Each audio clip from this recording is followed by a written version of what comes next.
নমস্কার, সারথী হেসেলে সবাইকে স্বাগত জানাই। টেস্টি টেস্টি টেস্টি ভোজন রসিক আমরা বাঙালির গোষ্ঠী। আজ মেয়ের বায়না হলো, ভাই জ্যান্ত মাছ ধরে আনো, জ্যান্ত মাছের ঝোল খাবো। ওর এক দাদা জাল পাতে প্রতিদিন বলে মাছ নিয়ে আসতে, আনে না। আজকে বলে, দাদা আজকে দিদি মাছ খাবে, আমি আসছি। ও গিয়ে জাল সেঁকে মাছ ধরে নিয়ে এসেছে। উচ্ছে আলু দিয়ে পাতলা ঝোল খুব ভালোবাসে আমার মেয়ে।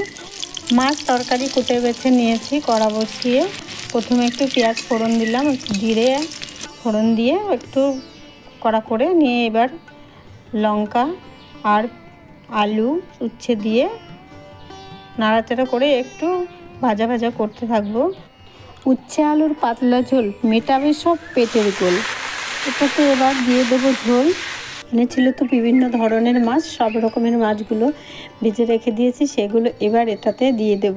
আমি মাছ খেতে ভালোবাসি না, তাই কি করে খাওয়াতে খুবই ভালোবাসি। কেউ যদি তৃপ্তি করে খায়, আমার দেখে প্রাণ জুড়িয়ে যায়।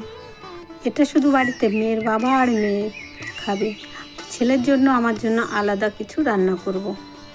উচ্ছে এমন জিনিস, এটাতে যদি জাল বেশি হয়, তিতো বেশি হয়ে যায়, বাচ্চারা খেতে চাইবে না। এবার একটু ঢাকা বসিয়ে দেবো খানিকক্ষণ।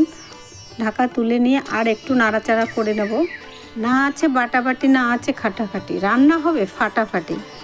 যারা একটু তিতো পছন্দ করো তারা করে খেয়ে দেখবে, এইভাবে রান্না করলে খুবই সুস্বাদু হবে। উচ্ছে আমাদের খুবই উপকারী সবজি, সবাই খেতে চায় না, তাই কি উচ্ছে খুবই ভালো জিনিস শরীরের পক্ষে। রান্না আমার হলো শেষ, এবার পাতে দিলেই হবে বেশ।